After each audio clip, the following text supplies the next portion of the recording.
Buenas noches, bienvenidos. Esto es una nueva edición de Enfoque Médico, el programa auspiciado por el Colegio de Médicos Distrito 2 de la provincia de Buenos Aires. Un tema que le interesa a la gente, piense como piense, es la situación de la Presidenta de la Nación. Su enfermedad, su operación, es todo motivo de comentarios, de especulaciones y todo aquello que a uno se le ocurra. Sin embargo, nosotros quisimos consultar a un especialista, y en este caso dialogamos con el doctor Rolando Enrique Cárdenas Sánchez, que es un especialista en neurocirugía, que es además, yo lo tengo anotado, director del Consejo de Stroke de la Sociedad Argentina de Cardiología y neurocirujano del Hospital Fiorito de Avellaneda. Tenemos la palabra de él, acá la va a escuchar, y seguramente va a poder sacar sus propias conclusiones, pero con un criterio científico. Vamos a la palabra entonces del doctor Cárdenas Sánchez.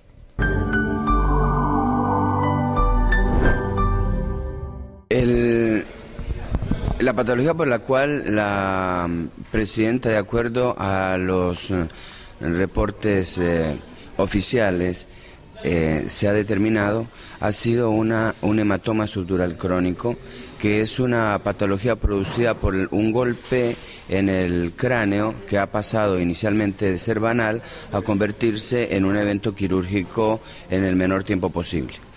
El hematoma subdural crónico es una consecuencia de un golpe en el cerebro, en donde el movimiento del cerebro dentro del cráneo ocasiona la movilización y la distensión de unas venas muy pequeñas que se llaman venas puente, que comunican y fijan el cerebro a las membranas que recubren el cerebro, y eso nos produce una ruptura que gradualmente va llenando un espacio que está entre la dura madre que envuelve el cerebro y el cerebro. Esto con el tiempo va a ir acumulándose muy poco a poco, de tal manera que en un primer momento, al realizar la tomografía al paciente, la tomografía es completamente normal y el dolor de cabeza que inicialmente tiene cede. Con el tiempo va aumentando de tamaño y distiende el cerebro, lo comprime un poquitito y empieza a marcarse el dolor de cabeza y empieza a presentar sintomatología neurológica, como por ejemplo el adormecimiento de un brazo, de una pierna. En unos casos donde es mucho más severo, el deterioro neurológico es mucho más rápido. Uno se asombra porque muchas veces lo único que nos enseñan los padres o los abuelos es cuando un chico se golpea la cabeza y bueno, hay que tenerlo despierto, hay que hacerlo caminar, pero la gravedad del caso excede, digamos así, el simple hecho de no llevar el apunte, ¿no? Claro, es muy interesante lo que uno observa de la sabiduría popular. Uno dice que el que más sabe de medicina es el mismo enfermo, porque es el que experimenta la enfermedad. Es cierto, antes se mantenían a los niños, se decía que se mantenía despierto aquella persona que se golpeaba, porque el objetivo era poder hacer la evaluación del estado de conciencia. Si una persona iba deprimiéndose gradualmente, entonces uno veía que el enfermo tenía un compromiso neurológico. Por eso los ancianos y los abuelos hacían estas recomendaciones para los muchachos o para los pacientes que se golpeaban. En este caso del hematoma subdural crónico, inicialmente cubre cualquier situación y nosotros como médicos imaginamos siempre que algo puede pasar después de un traumatismo de cráneo. Y aunque la persona haya salido del hospital luego de la evaluación y luego de la tomografía, donde todo estaba normal, se le dice y se le recomienda, fíjese que si dentro de estos primeros 20 días usted tiene dolor de cabeza, se le duerme un brazo, se le duerme una pierna, o si es una persona mayor, tiene trastorno del comportamiento, entonces algo está pasando y algo no funciona bien. Vuelva y le vamos a hacer una tomografía, porque en general el médico está pensando que puede haber desarrollado un hematoma subdural subagudo o un hematoma subdural crónico. Y si esto no se detecta a tiempo, las consecuencias pueden ser fatales. Bien, estos hematomas no ponen en riesgo, en principio, y si se atienden a tiempo, la capacidad de conocimiento, la capacidad de razonamiento, no ponen en riesgo el cerebro si se toman a tiempo, ¿verdad? Claro, se llama crónico porque la instalación es gradual.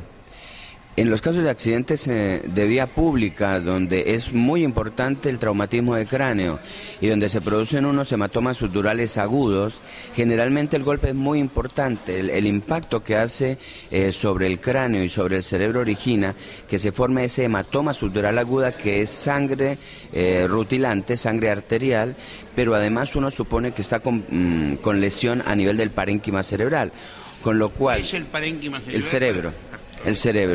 El cerebro está, entonces se produce el sangrado agudo y el cerebro está dañado. También se produce un hematoma intraparenquimatoso dentro del cerebro. Estas dos lesiones ocasionan sí que la morbimortalidad del hematoma subdural agudo es bastante elevada. En cambio, el hematoma subdural crónico, la sangre no es arterial, es sangre venosa por esas venitas puente que se rompen y van llenándose gradualmente, muy poco a poco, hasta que va haciendo una distensión sobre el cerebro, ocasionando compresión sobre ella. Con el tiempo se forman dos capas. Una capa que está cubriendo la meninge por abajo, la dura madre, la que está en contacto con el hueso, y el cerebro, en la parte inferior, se llena de otra membrana. Entonces queda una especie como de dos membranas que por dentro está lleno de un líquido que sería el hematoma. Este hematoma inicialmente va a sufrir un proceso que se llama fibrinolisis, es decir, se va a poner como líquido, se pone líquido, y esta de las características que le da es la definición de la técnica quirúrgica. Si es muy pequeño, entonces uno hace un orificio, coloca un tubito de drenaje, una sonda de drenaje, y deja que gradualmente vaya eliminándose. Si es un poco más grande y sigue siendo líquido, entonces hace dos orificios, uno en la parte de adelante y uno en la parte posterior, y en la parte posterior va irrigando hasta que salga completamente el líquido y salga completamente claro. Esto con el tiempo va a ser una descompresión y el cerebro va a ir nuevamente hacia el lugar donde estaba originalmente.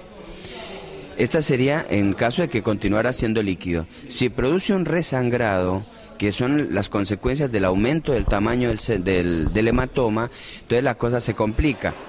O puede cambiar un poquito la técnica quirúrgica, que consistiría en hacer un abordaje un poco más amplio.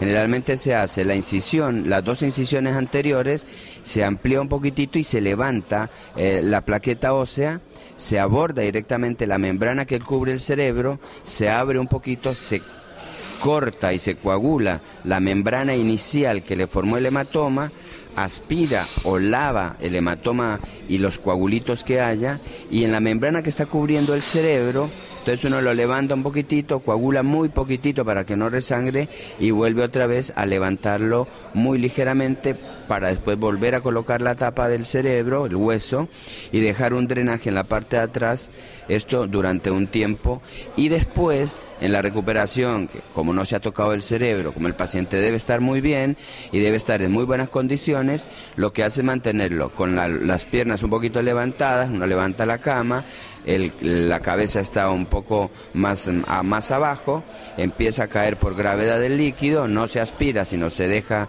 que caiga por gravedad, y en estas condiciones espera a hacer controles tomográficos y verifica que el cerebro ha llegado nuevamente hasta el hueso, se ha expandido, y ahí ya sabe uno que tiene que retirar después la sonda. Doctor, este procedimiento está muy claro como usted lo cuenta.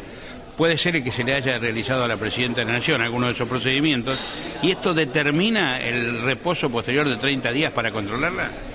Claro, acá resulta muy interesante con respecto a, porque todos los pacientes le preguntan a uno, doctor, ¿y cuándo puedo trabajar? Yo quiero, porque la mayoría de la gente tiene esa cosa de que la obligación laboral supera las expectativas propias personales. A todos nos ocurre, y las personas que tienen capacidad de liderazgo mucho más aún, porque persisten en su trabajo, en llegar rápido a su trabajo, en esas ansias de cumplir con el deber.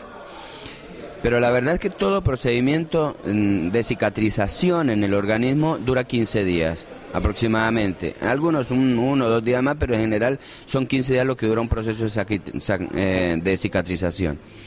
Pero después viene otro proceso que es la aceptación de su estado de enfermedad, y si quedó o no con secuelas, tiene el proceso de rehabilitación.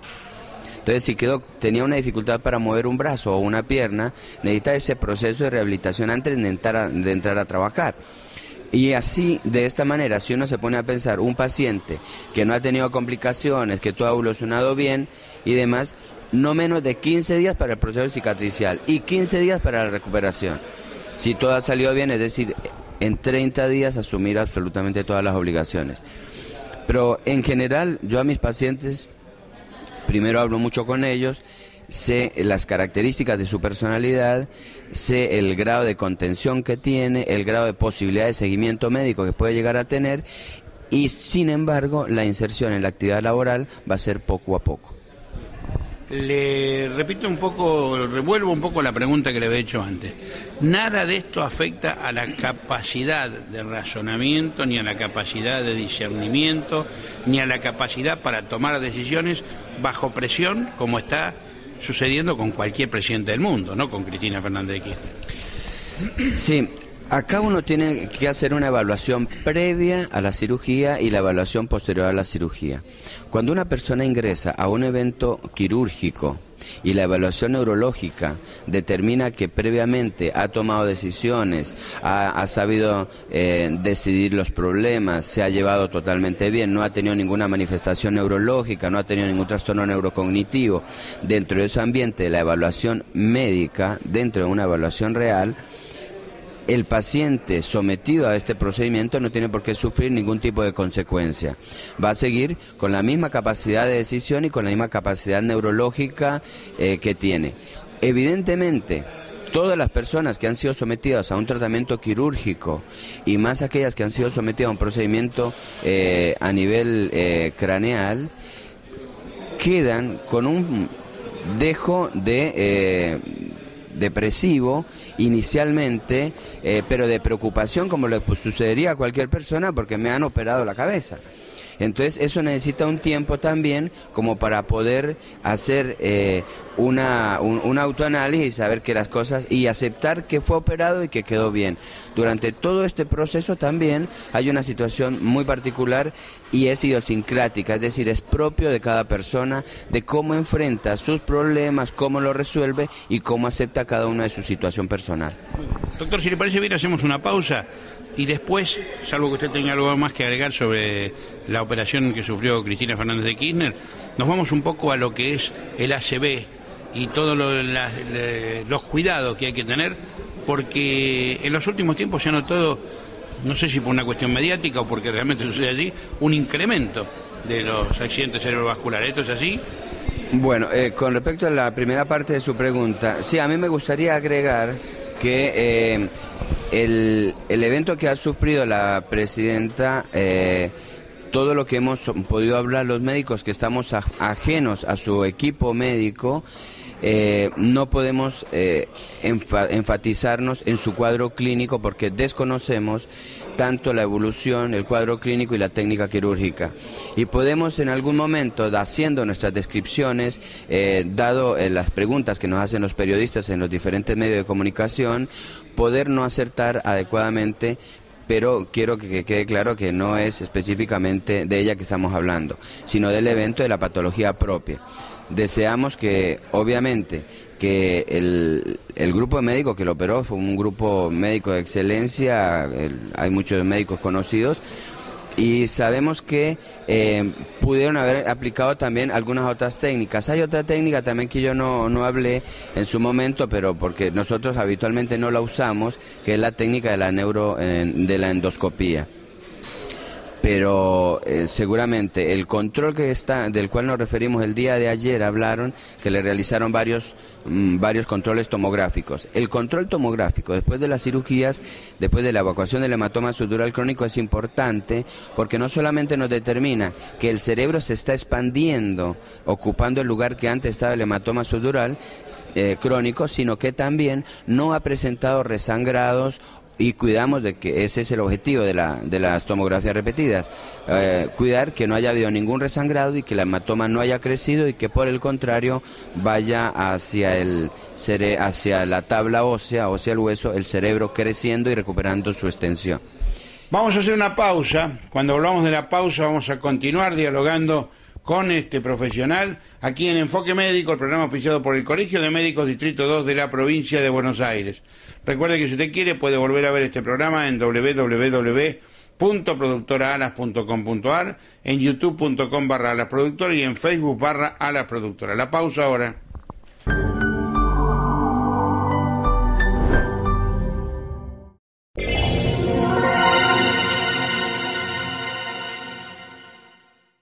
Y ahora una novedad importante: muebles y sillones, todo lo necesario para su living en una creación de Maderbent. Usted puede encontrar su filial en la calle Ceballos al 900, esquina Bransen, en Quilmes. Pregunte allí y sepa todo lo que puede tener para su living, con diseños modernos y precios inigualables. Y además, una ventaja: si usted menciona este aviso, un 5% de descuento. Muebles, iluminación, sillones, decoración, muebles y sillones, y encuéntrenos en www.mueblesysillones.com. No se olvide, Ceballos, esquina Bransen, en Quilmes. Teléfono 4-224-7535. Fideos Qué Rico, el preferido de la familia. Luego de un arduo trabajo compartido con nuestros empleados, hemos alcanzado la certificación ISO 9001. Comprometidos con la calidad, tomamos este desafío como el comienzo de una nueva etapa en nuestra historia. Más de 40 variedades de fideos y pastas secas, con o sin huevo, tallarines, dobladitos, nidos y palitos, soperos, guiseros, fideos dietéticos, tapas para lasaña, canelones y pan rallado. Desde modernas plantas y con la mejor materia prima, elaboramos y enviamos nuestros productos a todo el país. Súmese a nuestra cadena de distribuidores: Establecimiento Fideero Berazategui, calle 39, número 5200 Plátanos, y avenida Milazzo y 151 Parque Industrial Plátanos.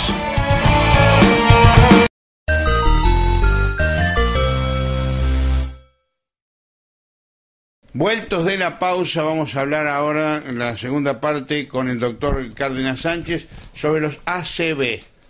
¿Qué son? ¿Cómo se previenen? ¿Y cómo actuar ante la posible aparición de síntomas que indiquen la presencia de esa patología? La última parte de Enfoque Médico. Bueno, es importante que la gente escuche a bullicio, que sepa que estamos grabando en un paréntesis que usted tuvo la gentileza de hacer en el bar del Hospital Fiorito de Avellaneda, ¿no? Sí, cómo no, acá donde hace más de 20 años nos venimos a tomar el cafecito los médicos y los pacientes. Muy bien. Doctor Cárdenas, ACV, 3 letras, un gran dilema y mucho desconocimiento del común de la gente, que dice: me duele la cabeza, me tomo una aspirina y se acabó el problema. Y no es así, ¿no? No, definitivamente no es así. Sí, el ataque cerebrovascular es una enfermedad con la cual venimos luchando hace muchísimo. Yo soy el director del Consejo de Stroke de la Sociedad de Cardiología, y el año pasado precisamente hacíamos nuestra celebración de los 20 años, y este año continuamos en nuestra tarea, y nuestro objetivo es primero lograr que la población en general tenga un conocimiento de lo que es el ataque cerebrovascular.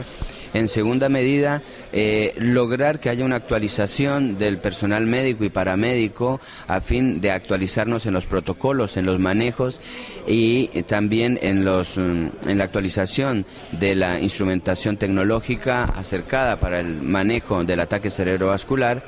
Y finalmente, otra de las instancias es intentamos acercarnos al ente estatal a fin de que pueda asumir cierto grado de compromiso con esta enfermedad, que es la primera causa de discapacidad a nivel mundial y es la tercera causa de muerte en la Argentina, y en algunas otras partes es la segunda o cuarta a nivel mundial.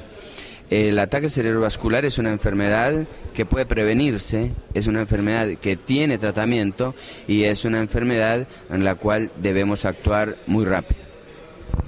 ¿Y cuáles son los síntomas, además del dolor de cabeza consabido?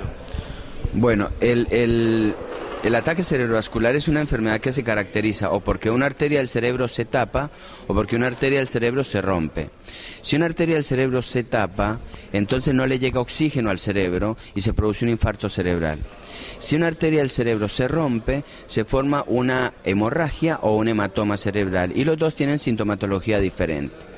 Cuando una arteria del cerebro se tapa, produce déficit neurológico, que puede ser o pérdida de fuerza en una mano o en una pierna, desviación de la cara hacia un lado, trastorno para hablar, la persona no puede comunicarse bien y en alguna oportunidad puede tener una visión borrosa. Estos son los síntomas más importantes de un ataque cerebral cuando se tapa una arteria. Y la otra causa es que la arteria se rompa. Entonces ahí sí se produce un dolor de cabeza muy importante, que no calma con ningún analgésico y este ocasiona un deterioro neurológico mucho más importante. El problema grande que tenemos, la mayor cantidad de ataques cerebrovasculares son los isquémicos, porque una arteria se tapa. Y en menor porcentaje, un 15% o 20% de las arterias se rompen. Se nos pierden los pacientes en los cuales las arterias se tapan, porque la sintomatología no es tan llamativa como para obligarlos a ir a un hospital o a un sanatorio. Entonces, este año intentamos cambiar el ataque cerebral y el enfrentamiento del ataque cerebral diciéndole a la gente, si usted sufre esto y esto, vaya rápido. Ahora estamos pensando en otra cosa. Si usted ve que otra persona, usted fíjese en la otra persona y si esa otra persona se le desvía la cara a esa otra persona, se le produce un trastorno en la mano, tiene déficit en la marcha de una manera abrupta o no puede hablar, está sufriendo un ataque cerebral, ayúdelo. Ayúdelo a buscar con rapidez un lugar donde lo puedan atender, porque esa arteria cerebral que se tapó se puede destapar en un tiempo menor de 3 horas. Puede ir a cualquier lugar, a cualquier lugar, y ahora vamos a hablar al respecto, a un hospital público para que puedan destaparle la arteria cerebral o a un ente privado para que le puedan destapar esta arteria cerebral y empezar con el tratamiento, que sería el medicamento para desobstruir la arteria y continuar con los otros parámetros y mejorar la función cerebral. En el caso de que se produzca una oclusión de la arteria cerebral, tiene varias causas. Por ejemplo, la principal de ellas es la hipertensión arterial. Entonces, tenemos que cuidarnos de la hipertensión arterial. No toda la hipertensión arterial es producida de una manera idiosincrática. No, la hipertensión arterial se puede producir, además de que es esencial o que no tiene causa, nosotros la podemos ayudar mucho a que se presente, comiendo mucho con sal, comiendo esas comidas ricas en grasa, teniendo un sedentarismo muy importante, no haciendo ejercicio, teniendo episodios de estrés. Es decir, todos estos elementos nos ayudan a aumentar la presión arterial. Si tenemos una enfermedad cardiológica que no la cuidamos, nos pueden desencadenar también una hipertensión arterial, porque la hipertensión arterial es el 75% de las causas del ataque cerebrovascular. Y después están las otras causas que nos la pueden producir. El cigarrillo. ¿Por qué el cigarrillo produce hipertensión arterial? Porque produce fenómenos de vasoconstricción y liberación de ciertas sustancias. Las drogas. No es cierto que las drogas no produzcan ni tengan secuelas. Las drogas producen y causan, las drogas ilícitas producen lesiones también que nos favorecen la hipertensión arterial y pueden ocasionarnos daño cerebral. El alcoholismo, el exceso en el alcohol y los estados permanentes de ebriedad nos van a ocasionar también un compromiso a nivel cerebral. La diabetes, las enfermedades del colesterol, aumento de colesterol y demás también son factores que predominantemente pueden ayudar a ocasionar ataques cerebrovasculares. Ya estamos llegando al final del programa y yo quiero recurrir una vez más al saber popular, que muchas veces no es saber, sino que es mitos, tradiciones y demás. La gente mayor dice, los ataques cerebrales se producen mucho más cuando uno está durmiendo que cuando uno está despierto. ¿Esto tiene algo de cierto? Tiene mucho de cierto, pero no todo. Lo que pasa es que una persona que tiene un síntoma neurológico no le da importancia, yo me voy a dormir. Entonces se va a dormir con el brazo adormecido. En ese momento empezó el ataque cerebral. Y se duerme y cuando amanece está hemipléjico, ya no mueve el brazo, ni la pierna, ni la cara. Es decir, que durante la noche evolucionó y se presentó un ataque cerebral que empezó en el momento mismo en que se durmió. Yo quiero finalizar en este momento agregando que necesitamos mucho la ayuda estatal en los hospitales públicos para poder tener el medicamento necesario para para el tratamiento del ataque cerebrovascular. Tenemos los médicos que ayudar mucho también haciendo actualizaciones y teniendo conciencia del manejo del ataque cerebral, pero la población también que nos ayude viendo que en el otro se puede presentar, y así entre todos podemos de una manera solidaria atacar este flagelo del ataque cerebrovascular en la República Argentina. Doctor Rolando Enrique Cárdenas Sánchez, muchísimas gracias, y por supuesto lo vamos a comprometer públicamente a hacer otro programa más, porque seguramente las preguntas van a venir en los teléfonos que aparecen en pantalla o en los mails, así que si usted está dispuesto ya lo comprometemos. Sí, cómo no, yo les agradezco muchísimo a todos, y recordemos, el día 29 de octubre es el Día Mundial del ACV. Ayúdenos a ayudar. Muchas gracias. Llegamos al cierre, le agradecemos al doctor Cárdenas Sánchez y por supuesto le agradecemos a usted también que nos haya acompañado. Quien les habla, Carlos Siniscalchi, los invita para que sigan haciéndolo la próxima semana siempre en este canal. Esto ha sido Enfoque Médico.